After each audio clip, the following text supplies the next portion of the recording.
Okay, we're recording. Hi, Okay. everybody. It's Kim at Middle of the Book March and Marilyn Mendoza. I think Hi, she's to my everybody. left. And this is our recap of Mental Health May. And we decided we wanted to get together and do a Zoom chat. And I'm recording it, so hopefully we're going to be able to post it on both of our channels. And I'm a little nervous that I'm going to go like way overboard with length. So I'm going to try not to Yeah, overtalk and overshare and all of that stuff. we have But a lot to talk about. exactly. So how you doing, Marilyn? Tell everybody out in BookTube how you're doing. I'm fine. Yep. It's been quite the month, Mental Health May, and we're celebrating Mental Health Awareness Month. Right. It was So a a good time perfect, to do this readathon because it's Mental Health Awareness Month for May.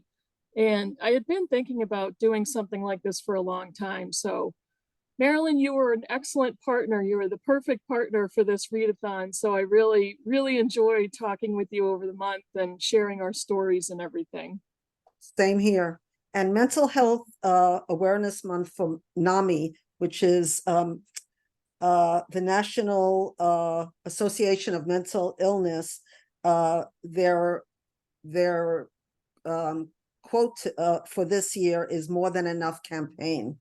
So they say it's an opportunity for all of us to come together and remember the inherent value we each hold, no matter our diagnosis, appearance, socioeconomic status, background, or ability. We want every person out there to know that if all you did was wake up today, that's more than enough. So, Absolutely. That's a great so statement. yeah, yep. Showing up is Right. like half the battle. Right. Exactly. And I've had, unfortunately, I have a few friends over the years that have also struggled with their mental health and a couple of friends who had been hospitalized. And after they got home, and just we were spending time together and hanging out, I used to call a specific friend of mine almost every day. And I told her, all I want you to do today is get up and take a shower Yeah, and just take a shower. Call me when you're out of the shower. And, if you need the next idea of what to do next, we'll talk about that. So it's just those little things to get up and show up and take it one step at a time. that's right. Or else it's overwhelming. Exactly. So, Marilyn, why don't we go through, what we did specifically for the month? And do you want to Okay. start talking about the theme that you were reading books about and how that Yes. went for you? It's very interesting because I really came in with the idea that I was going to help others because I have family members who have one in particular has a severe mental illness. So I thought I was going to work on stigma. That was my going in. That was my one thing that I really wanted to do. But I ended up learning more about myself and what I needed to work on because I thought, well, I'm doing so well. Here I am on booktube and, no panic attacks. But I ended up learning so much more about myself and that I have to work more on myself. So I think that's the greatest thing that I've came away for Mental Health May, that there is no I'm healed yet. I'm still hoping that there will be soon. But I learned that I need a little more help. That's not a bad thing to learn. That's actually a really healthy thing to admit to. Yes, and it was the books that I read, and I thought I knew it all, even with our group read and everything. I always think I know it all. Yeah, Doesn't that's really end that's a up being the problem. case. But yeah, I did learn. I learned from reading some books that I had a diagnosis that I didn't even think that I might have, or I didn't even know that it existed.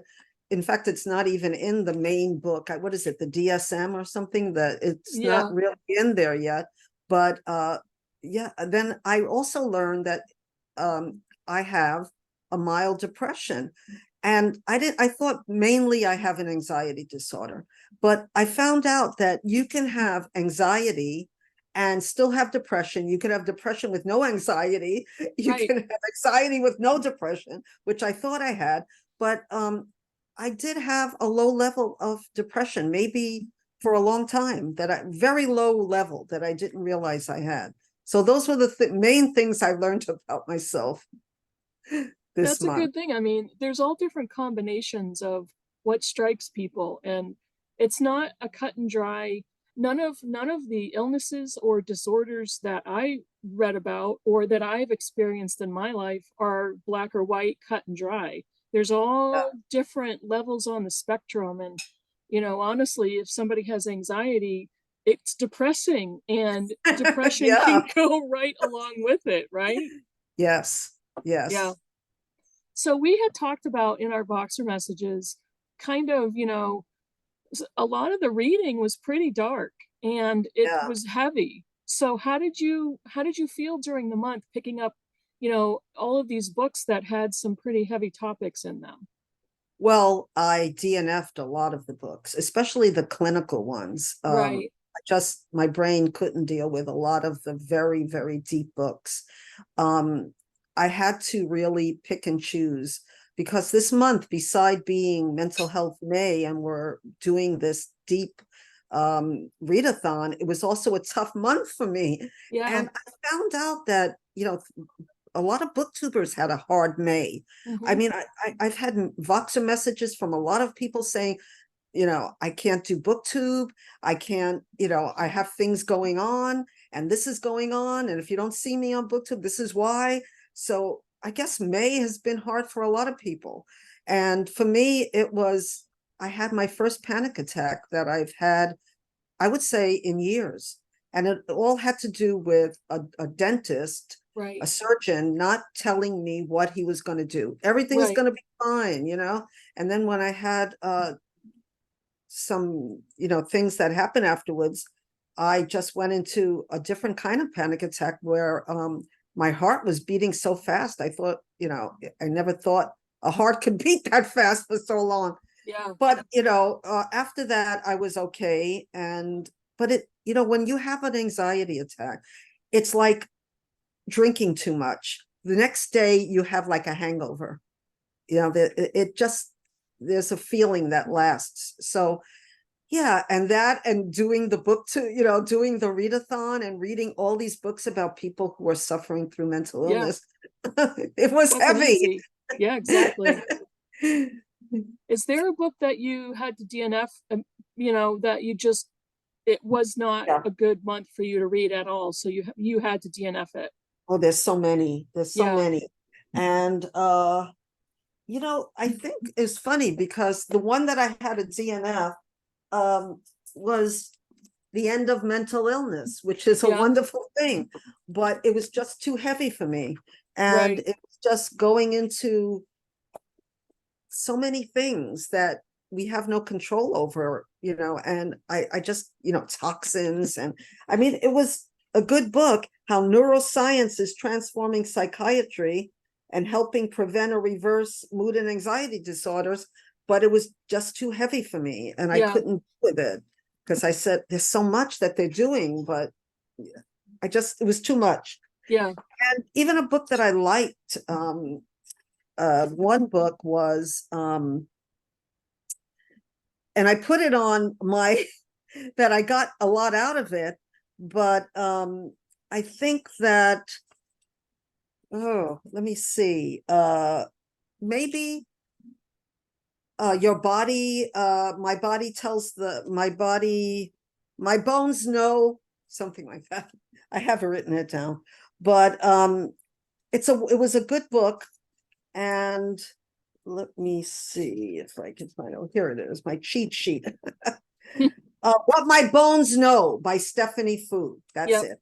And I found that I I gave it honorable mention. The beginning was, she was right in the story.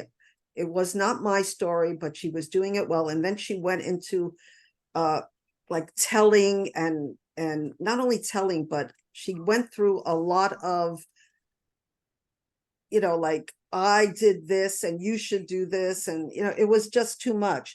Yeah. But I did learn that complex PTSD was a thing, and that she had it and I probably have it too. So Right. it was good for that. I just didn't like the way she did the book. The Yeah. beginning was so different than the end. So yeah. that was one book I Yeah. kind of got triggered by too. I didn't have to set aside any books because of triggers of any sort, but I did DNF. I said in my Saturday video that I DNF'd a couple of books before I even registered them on Goodreads because I just totally disagreed with the theme of the book. They were both about depression, and they were both talking about what you can do to help your depression go away and what you can do to cure your depression. And that both of the authors were talking about it in a situational way. Like this happened, this traumatic event happened in my life. I'm depressed now, but what can I do to pull myself up by my bootstraps and get over it? And so that I was not there for that. That's not talking about clinical depression. That's talking about being depressed about something, which is a very different state of mind. So yeah, those are the ones I put aside altogether. Yeah, clinical depression is not I'm depressed because something happened. No, it's a completely different thing. And until you really you've been through it, then you understand you can't pull yourself up by your bootstraps. That's old. That's done already. Yeah.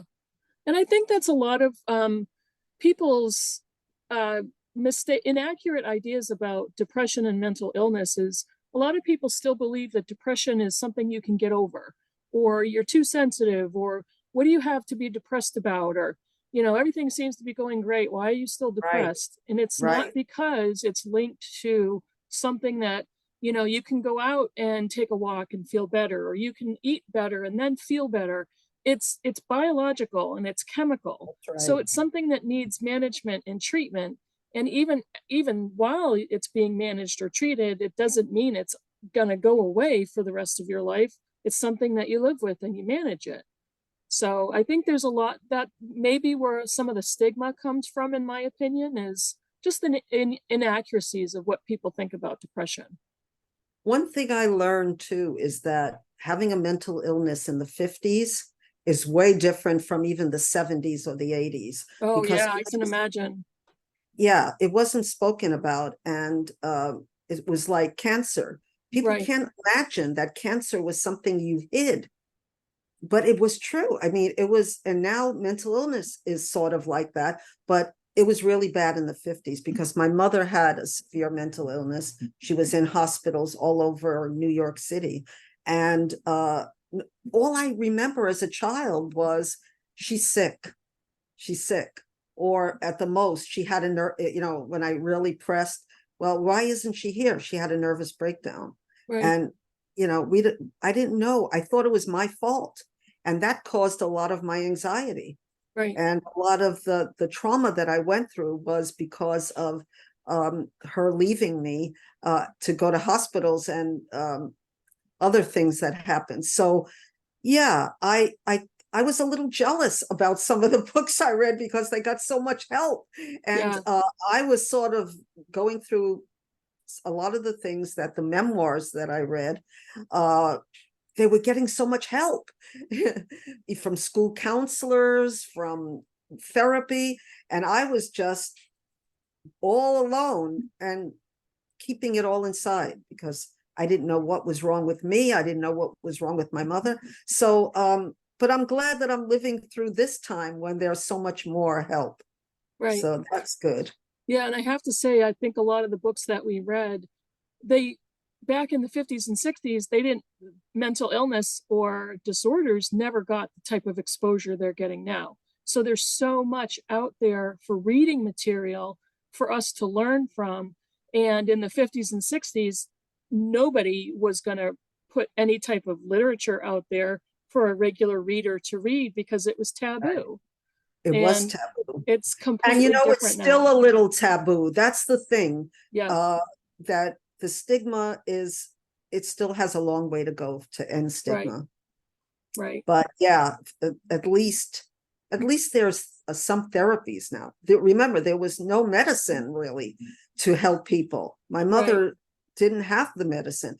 There was electric shock therapy, and they didn't even put you to sleep for it. It was brutal. Brutal.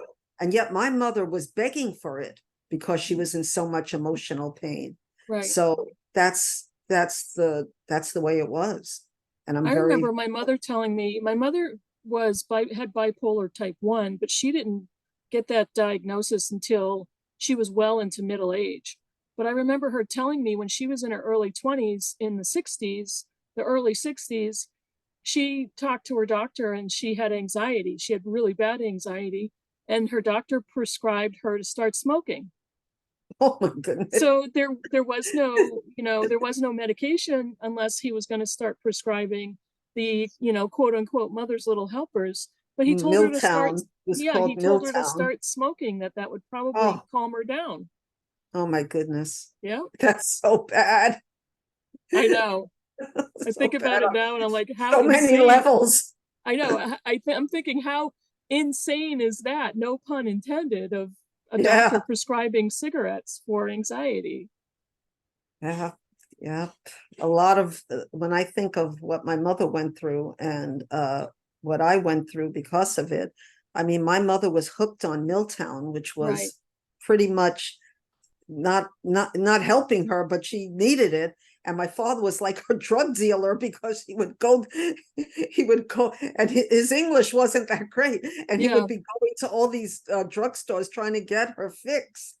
And Right. that's why I didn't take medication for so long. I really stayed away from medication because of that. Right. So it's Yeah. very interesting. Yeah. So I think we had talked about over Voxer, kind of very quickly reviewing maybe our Mm, top 4 books that right. may be connected to the word prompts that we came up with. Do you want to talk about that right now? Right. Well, I didn't really connect it to the books that I read, the word prompts, but I because most of my books are about anxiety. Yeah. And so but I did have what I wrote down for okay, so the first what is the first Disordered is the first one. okay, right. So for disordered, I wrote down what I learned about and the books that I read. Yeah. Um, when you have disordered thinking and you're going through the mental illness itself, you really can't help yourself and you need help. So I read the book Coward, which is a wonderful book, Why We Get Anxious and What We Can Do About It. And what I really liked about it, by the way, if you read Kathy Renzenbrink, she's been very big on booktube. She says, fascinating, thought-provoking, vulnerable, and generous. I wish everybody could read it. And he calls himself a coward, but this brave and beautiful memoir proves he's anything but. And he really has terrible anxiety. When he went to Mexico and had a complete breakdown, and his anxiety was also mixed with depression. So he was he needed help, but he didn't know how to get the help. So that was disordered. Right. And yeah, so that's what did you have for that? For disordered, I had William Styron's Darkness Visible, and this was a reread for me. I first read it many years ago, and I mean, he was an internationally famous author and extremely well known in the literary community, even though this was, many years before he actually passed away of natural causes. I think he was 81 or Right. 82 when he died. But Yes, I heard of him. this is a tiny memoir, but he's talking about his experiences with severe depression. And he was hospitalized, I believe, for 6 weeks for clinical depression. But he, in such a beautiful lyrical way, he talks about how he felt while he was depressed.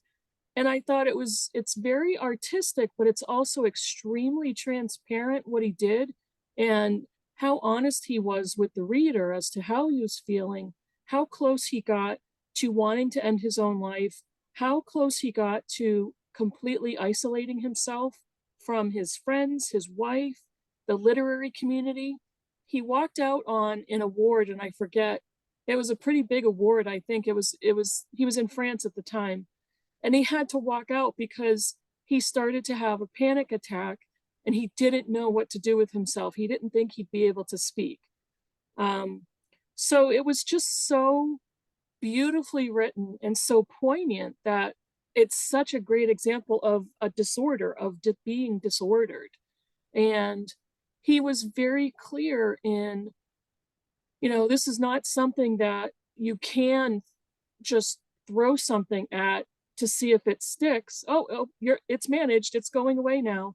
He talks about it as something that he will have, and that it is a disease. And I thought that was a really effective way that he did it. And he kind of shines the light on it because so darkness visible. And Right. that's, I think, what his purpose was in writing the memoir, was to open it up. That's true. In fact, I have that on my TBR because Oh, so many it's people so have good. mentioned it. Yeah, so many people have mentioned it. And I Yeah. think they said something about that he was given the wrong medicine or something. Oh yeah, his first psychiatrist gave him too much of something, and he was on all kinds of stuff. He was on antipsychotics, he was on sleeping meds. The meds completely knocked him out and also twisted his thinking so that he could sleep constantly or not at all. And then the way he was thinking was, he was almost to the point, in my opinion, of having hallucinations. And he found a different doctor, and they were absolutely in shock at what his first doctor had prescribed him. So they finally found a medicine combination that worked for him, and that's how he managed it for the rest of his life. I think that's wonderful because when you say disordered, that's when life becomes unmanageable. Right. Yeah. When we can't manage our mental illness anymore. That's when it's disordered. And we have to, so that's what I wrote down too. Yeah.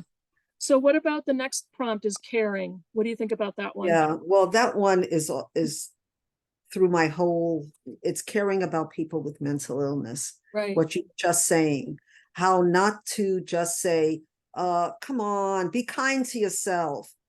How do we be kind to ourselves when we're struggling? A book that I read that I really enjoyed is On Edge.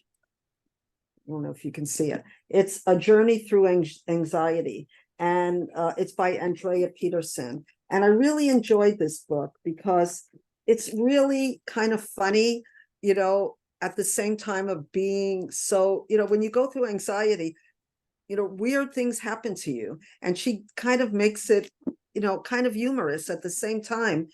She found out that she had an anxiety disorder when she was in college. But then in all of these books, they go back and they say, well, yeah, when I was a kid, this happened and that happened.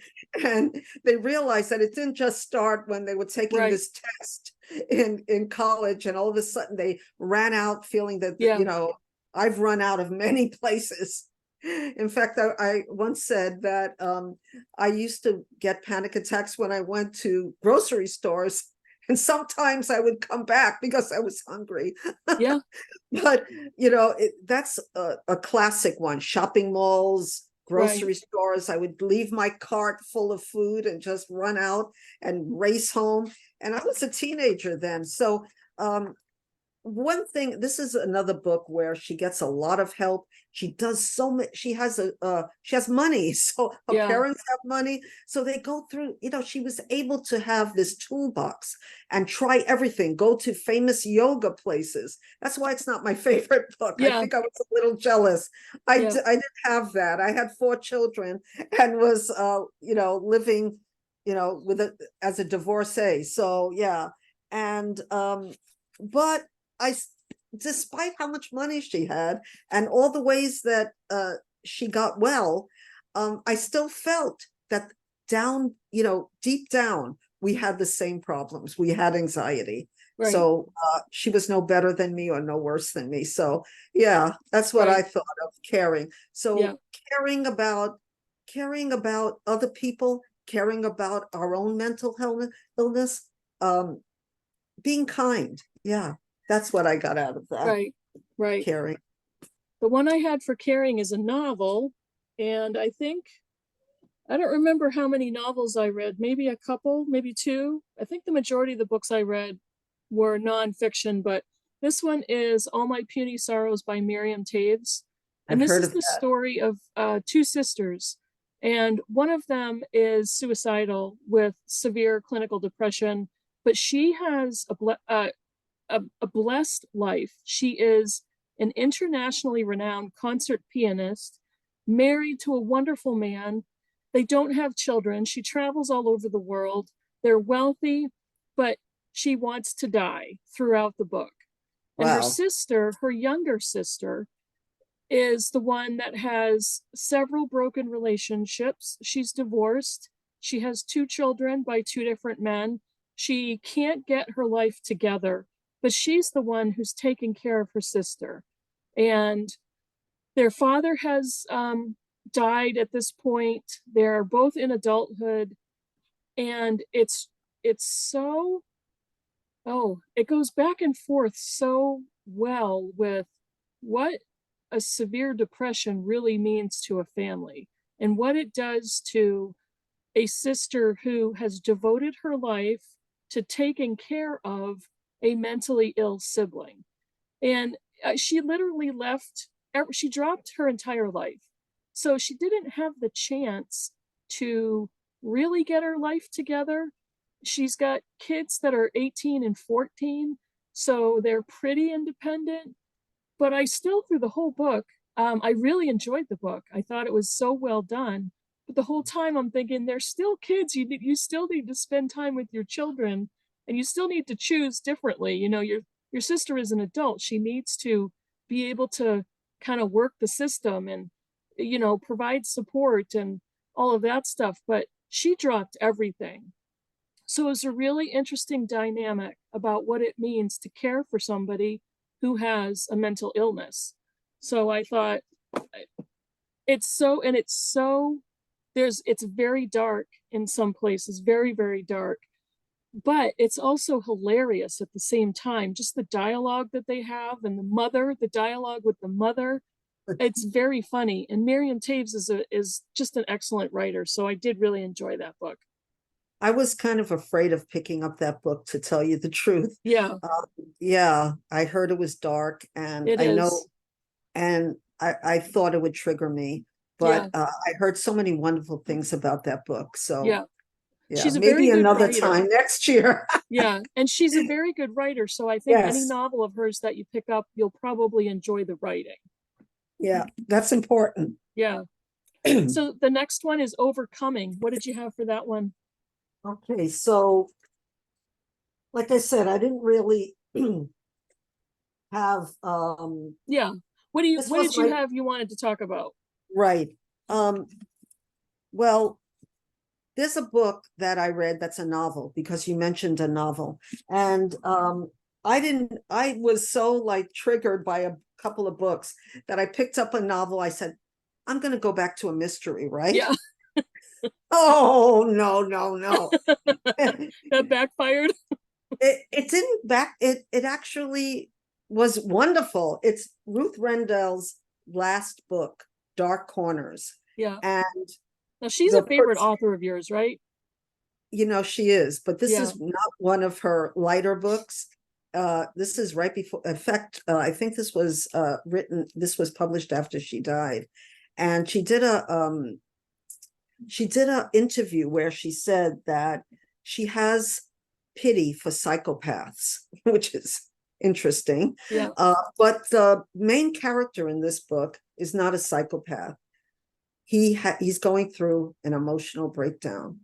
So without saying much about the book, there is a psychopath, and I didn't have much pity for the psychopath, but the main protagonist is going through, he's a writer, and he's feeling he can't write, and the tortured writer. And then his parents have left him a house, and he needs the money, so he rents out the top floor to a psychopath, basically.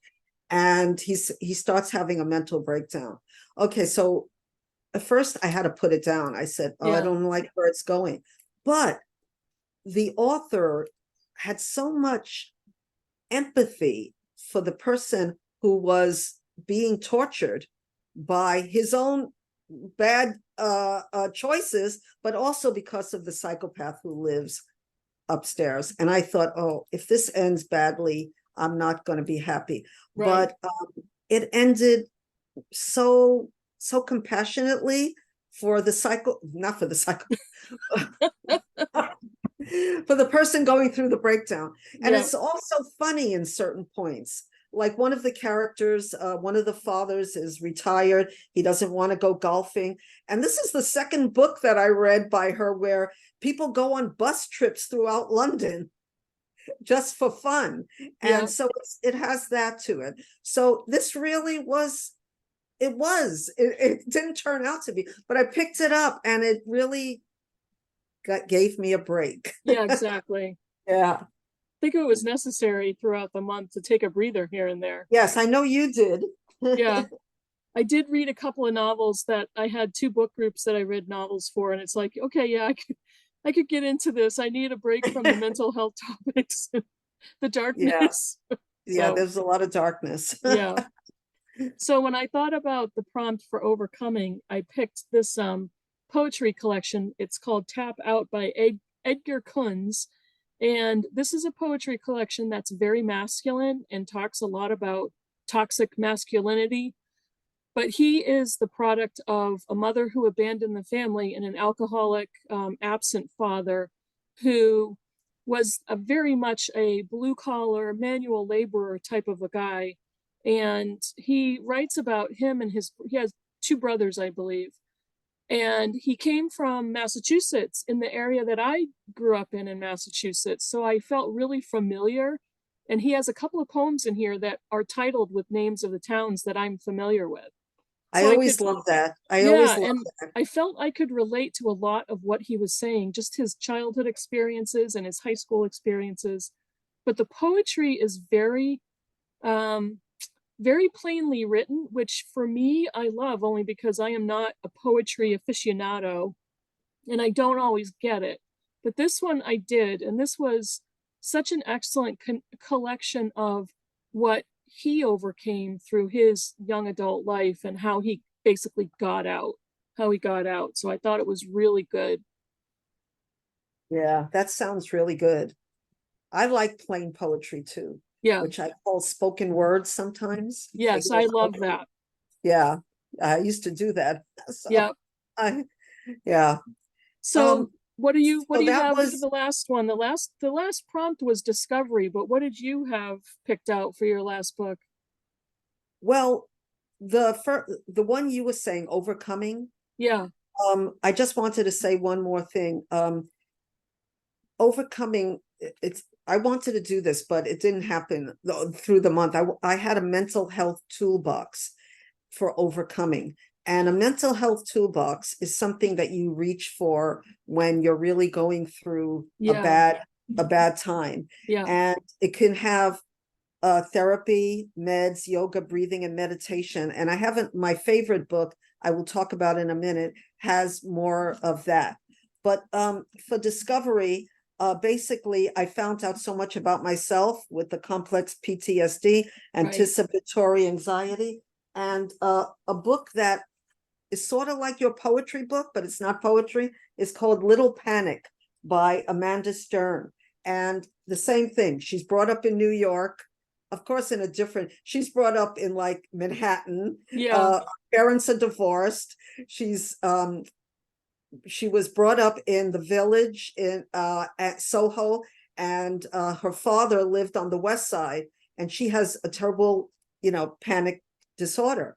And what I really loved about it, I don't know if you know the Eaton Pats, the first boy that was on the milk cartons in the 70s. I remember that. She was like lived around the corner from him. So yeah. During this very turbulent time in New York, in fact, it's when I decided to leave New York and come to Hawaii. There was a lot of turmoil and a lot of crime. And she's going through her own, she's very attached to her mother. And what I liked about this is the way it's written, because a lot of memoirs are very hard to write, I know. Yeah. And she's able, because people that have very deep anxiety are able to go back into their childhood and remember, because it sticks in your brain. So she has a very novelistic memoir in the sense that it feels like it's a novel, but you know it's true. Yeah. And she goes through her early childhood where she's taking all these tests, and she can't understand what they're talking about. They think she has maybe some kind of a learning disability, which also made me think that in the 50s, they would have put me in what they called, unfortunately, the retarded class. Right. But she was brought up in the 70s. And I really love the way the chapters, the way they were small, short, and just perfectly written. It was a delight. It Yeah. really was. Good. And she goes back and forth from when she's 30s, but mostly it's when she was young. So I really like that, because usually it's the opposite way around. They Right. have little stretches of when they're children. And I know Right. some people don't like that kind of book when Yeah. it's written from a child's point of view. How can you remember that? And I can tell you, when you're so, you remember. Yeah. Trust me. Yeah. So yeah, that's one of my favorite books, and that's what I Yeah. picked. That sounds good. Now, did you have another one, or was that the one you were talking about?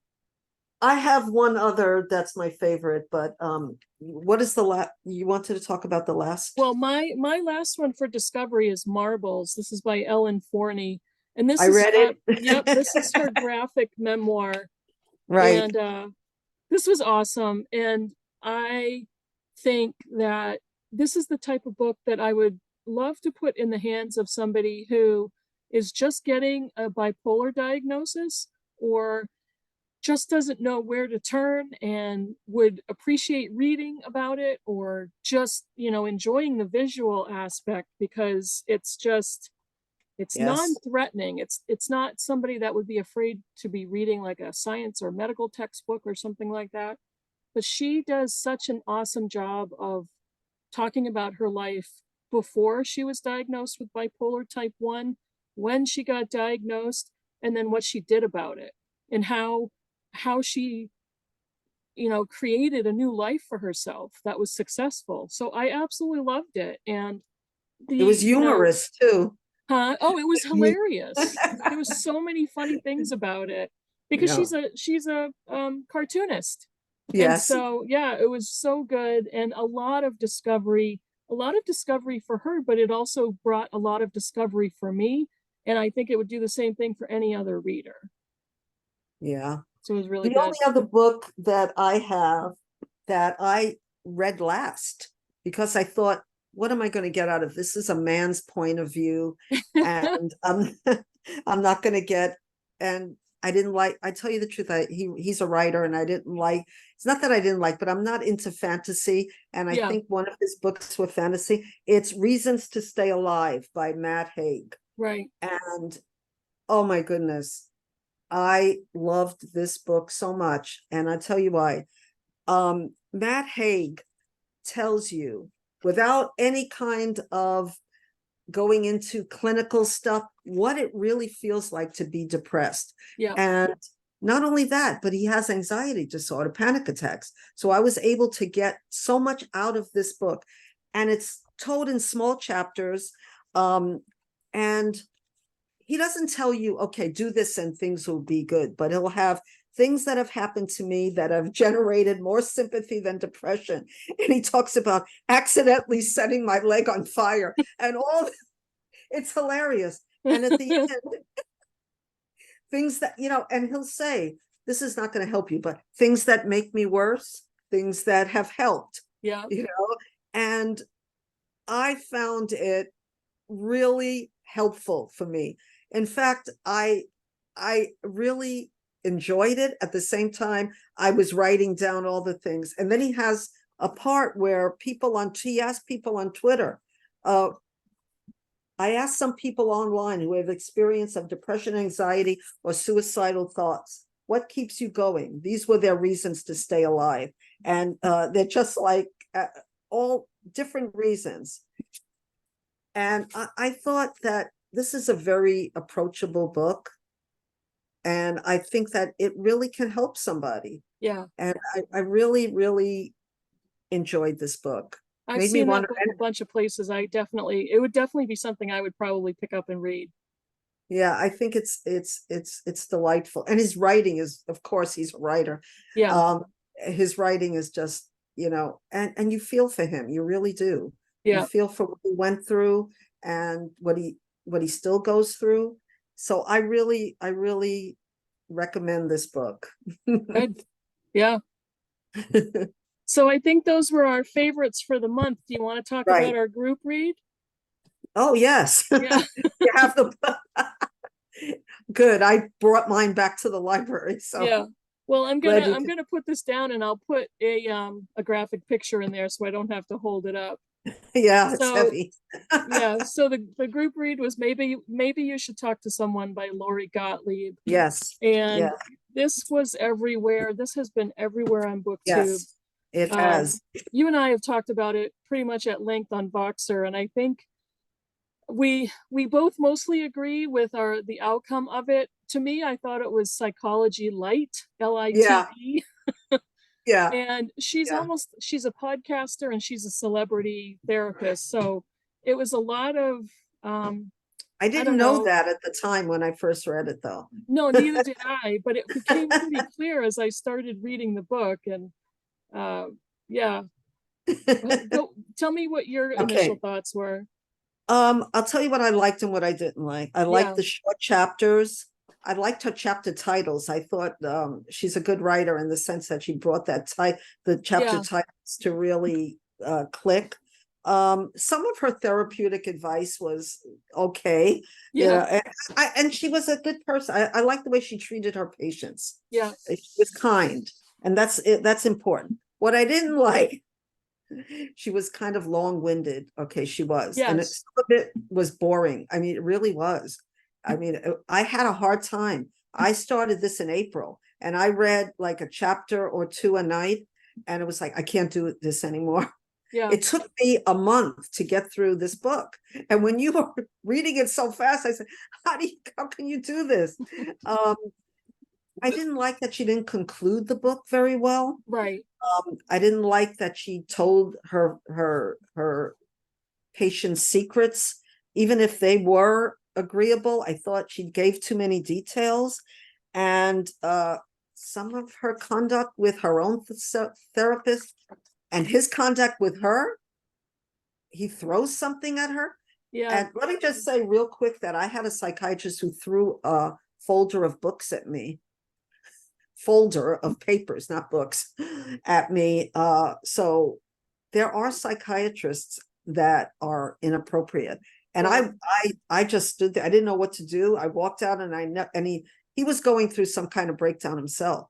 Right. And so it's possible that happened at the end. That happened. I don't want to spoil it for anybody. Yeah. But her psychiatrist does something with her that I didn't appreciate. And he did throw something at her, I think. Box of tissues. Yeah, box of tissues. He just threw it at her and Yeah. brought back triggers for me because, and I said, no, don't do that. Yeah. And so either some people said she made it up and some, but she could have had a psychiatrist who was inappropriate in some ways too. Right. So yeah, what did you think? I thought she was redundant. She Yeah. said the same things repeatedly. And I was really, like you said, I was really interested into how much detail was she giving about her own patients. I'm like, were there disclaimers that were signed? And was this real or did she make this stuff up? She said she didn't make it up in the beginning of the book. She said she I didn't was make it up. questioning everything that she was telling me about her patients. Yeah. And I think for me, that was the most interesting part of the book were her patient stories. Yeah, it was. Yeah, I wasn't that interested in her own personal story because I didn't think it was significant enough to fill the space on the page with her story and the reason why she was going to therapy. And it didn't really connect with her own patient stories. As much as I think that it could have, the situation could have, but it's like she was holding back. She didn't want to really go there. So don't go there. I'm not going to go there. And Yeah. that's what, yeah. So, And I yeah, think, I don't know if you felt the same way, but in all of the amount of time that I've been in therapy, there wasn't a lot of stuff here that was new for me. no, I no. didn't come to any epiphanies. There was nothing, she didn't reveal anything that was surprising or shocking to me. So I was like, okay, yeah, it's fine. Yeah, I felt that way too. And Yeah, yeah, and it was just so long. yeah, it I was. mean, it was interesting the different patients that she had. I felt they could, it could have been, and some of it was sad, but it was just, it could have been so much shorter and better Right. that way. Yeah, I Yeah. agree. Yeah. But Yeah. in the book, she's having trouble writing a book. So Yeah. maybe this is like all the 3 books that she wanted to write. She just put in that one book. Yep. But if it helped people go to therapy, and Right. another thing that I didn't like about it is that she's talking about how they're paying her. They're paying her probably a big amount. One was a very famous Hollywood writer. Yep. She calls the a-hole or whatever. Yeah. And he was. I Yeah, couldn't I have dealt know. with him. But yeah, it was just really, yeah, I don't know. What did Yeah. you think? It was okay. I mean, um, she does a podcast, so I felt like I was reading a bunch of podcast episodes, and Yeah, there wasn't a lot of depth for me. It was no, good. It was kind of entertaining, if that even makes sense with this type of material. yeah. Um, and I can see why a lot of people really loved the book. But it was good. It was fine. It was Wasn't fine. anything special. No, and too long. Yeah, Way too exactly. long. Way Yep. too long. And if you have money, then you can pay for that kind of psych. Yes. Unfortunately. But that's the way it is. Yep. So I think that's all the books that we were going to Yeah, talk about. yeah. So what were your final thoughts about the read along? What did you think? Well, I'm very grateful you asked me to join this readathon. I got so much out of it personally. Yeah. Um, I thought I was, like you said, a know-it-all. I says, yeah, I'm just gonna try to end stigma. And what I really loved about it is that there were people on BookTube who joins it, and even some subscribers who would Right. tell their personal story. Like Yes. I had somebody say that I was talking about a book, Don't Sweat the Small Stuff. Yeah. And somebody said, yeah, it's small stuff when it isn't happening to them. Yes. So people were really, opening up. Yeah. And that's what the whole thing is. Start a conversation Yeah. about it. Don't make it so scary. Yeah. Because everybody is struggling with something. I loved Yeah. it. A lot of subscribers opened up, and I was so happy to see so many booktubers who kind of plugged it in the very beginning before we even got rolling. And then in the very beginning of Yeah. the month, how many people talked about it. And even when I was getting comments from people I got a lot of comments that said, thank you for talking about this. Thank you for opening Yeah. the conversation.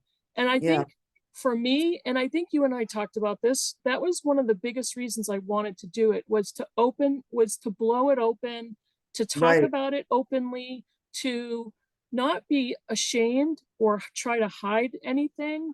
There's nothing to be ashamed of. And I wanted to be able to give anybody that wanted it the opportunity to have that conversation. Yeah, because people are afraid to talk about it. Yeah. And when I first started my booktube channel, I started talking about mental illness. Of course, I had no subscribers then, so nobody was listening. But it was always important to me. So when you approached me, I was like, yes, yes. Good. Because it's a big part of my life, and people that live with me know it's a big part of my life, and I'm not ashamed of it. Right. At this age, I don't get ashamed of most anything. Yeah, So my age either. Well, Marilyn, why I approached you is because you have been so open about it. And, there's probably hundreds of other people on BookTube that live with some sort of mental illness, but because how open and transparent that you've been in the past, that's why I'm like, you'd be the perfect partner for this. Thank you. Thank you. I don't want to hide Yeah, anything because it does affect you on booktube as well. right. Anxiety, and Yeah, talking to people, talking to a camera, which I never did in my life really. yeah, Until the last few years, people weren't zooming all over the place, right. Yeah, And being a baby boomer, because I used to be called the baby boomer booktuber, yeah. I'm not that technologically, aware. Yeah, So yeah, it's so much. We have so much more help now, and medication. That's another thing, and we shouldn't be afraid of talking about medication because right. I know that because I just said that I was afraid of taking medication, but a psychologist, in fact, told me, I said, I don't want to be hooked on any medication. My mother was hooked. I don't want that. And she says, you know what? You're on the bottom floor now. You're in the basement. This medication will just get you on level on the first floor. It's not going to get you high. It's going to just get you where you can manage it. And so I've been on that medication, very small dose, not because of that that some people might need larger doses, but my body can't handle big doses of any medication. So, in some of these books, they were against medication. Some of these books, they said, well, if it's okay, if you're all right with it, it's okay. And a lot of people with panic disorders are afraid of taking medication. So yeah, that was another thing that I wanted to say, that don't be afraid to try different things. If something is not working, try something else. Right, Because like I said, there's no cure, but we right. can manage it. We can try to manage it. Yeah, yeah. And I think I said this in my story video is I started looking for support when I was in my early 20s. And over many years, I tried many different medications that worked okay, but it really didn't do what I wanted it to do. And I've been taking a medication since I was diagnosed with bipolar type 2, and it's called Lamictal, which is actually an anti-seizure medication, which a lot of people with epilepsy take, but it's also a mood stabilizer. And it's not a medication that you can get addicted to. And I think a Yeah, lot of people, when they hear about psychiatric medications, they're afraid that there's going to be an addiction issue right. or they're going to become dependent on it. But that's not what psychiatric medications are for. They're actually so you can live your life and so Yes. you can feel like you have the opportunity to build your self confidence and to move forward and to make choices of what you want to do with your life. That's what it does. Yes, yes. It works for some people, it doesn't work for other people. Yep. I was lucky I found the right combination that worked Right. for me. But I found out that there are breakthrough panic attacks when things, and that was sort of surprising to me because I Yeah. hadn't had a panic attack. So uh, that's why this month was also difficult for me, because it made me self-aware that, okay, you don't have all the answers. You're not cured. We don't have a cure yet, but we can we can manage it. Right. So, or we can try to manage it. I say we can not everybody can manage it. And I know that you were talking about suicide a lot in the beginning of when we started this. About, I just had two people not close to me, but people that were acquaintances who, and young people who committed suicide in the Yeah. last month and a half. Yeah. So that's something that it's off the chart. In fact, I think in one of the books, I'm not sure if it's Matt Haig or somebody else in one of the other books, said that suicide is one of the biggest causes of death. It's like above Alzheimer's disease. Yes. It's becoming so prevalent Yeah. and young people are just committing suicide at such a young age that Right. we need to There's a, do something more. there's just so much about mental health crises and the lack of support. And that's probably another reason why I wanted to just talk about this out in the open, was looking for support is not a weakness. It's healthy. And Yeah. being able to take that first step is absolutely not easy. And I would never claim it was, but it's healthy. And for people that manage to do it, help is out there. But I feel for people who make that choice to end their lives, because I can understand how they get to a place of despair because they don't feel like they have options. Right. And that's That's what's so true. harmful. Yeah, that is so sad. Yeah, And we need to, our social services are not up to taking care of all the people that need help. right, And, especially with the government problems with everybody fighting with everybody else about, what we need as a society right. to live. Yeah, yeah. So I think we're almost at an hour. Okay. Oh, Do you have really? any, do you have any final thoughts? I'll let you start. Well, the I think we achieved the biggest goal that we had, was to open the conversation, to Yes. work on removing the stigma, work on removing the shame. But the other thing that I found about myself during the month was I was getting more and more brave to talk about it even more, because I also wanted to impart that there are so many people out there that you would never suspect who live Yes. with a mental illness, and they do it successfully.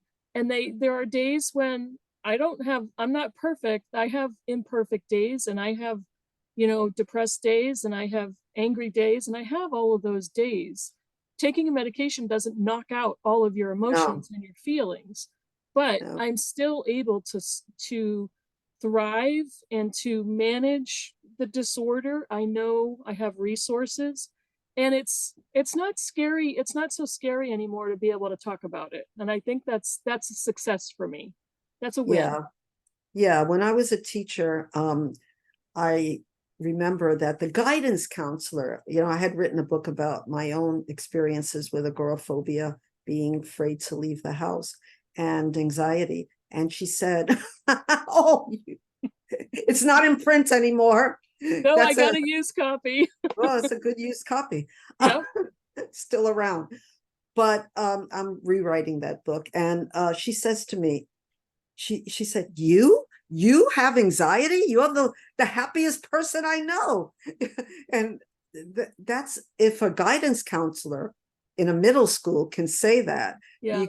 we have a long way to go to realize Right. that we can manage, some people can manage mental illness and still be teachers. I was afraid to talk Yeah. about it in the beginning. I'm afraid I wouldn't get the job if they knew that I had an anxiety disorder. And we have to dispel those myths that people with mental illness are dangerous, Right. because 99% they're not, Right. Yep. So that's Yeah. what, yeah. So that's really good, that what I learned about myself, and also that there's so many people out there, even on booktube, Yeah. who have mental illness but are afraid to talk about it. Maybe people that read a lot, maybe Yeah. more prone to have mental, who knows, more introverted, and think more. Yeah. So let's talk about it. That's all I have to say. Let's start a conversation. Let's not be afraid, and let's help each other. Right. Be kind. Definitely. I totally agree. So right now I'm gonna stop recording, Marilyn, but don't sign off Okay. yet. All Okay. right. Okay, So everybody. Thank everybody, you. thank you for watching. Thank And you so much. Marilyn, I'm gonna put some links in the description box for different resources, for mental health resources. So I That's just wanted wonderful. to mention that as well. Good. In this video's description box, there'll be some links down there if you'd like to follow with some of those. And I'll put the titles of all the books that I mentioned as well. So Okay. thank you everybody so much for watching, and Thank thank you so you. much for joining us in the read along. I really appreciate all your comments, and everybody, even the subscribers that opened up. Yes. Yes. I love that. So I had a great time. Me too. Thank you, Kim. Bye everybody. Aloha.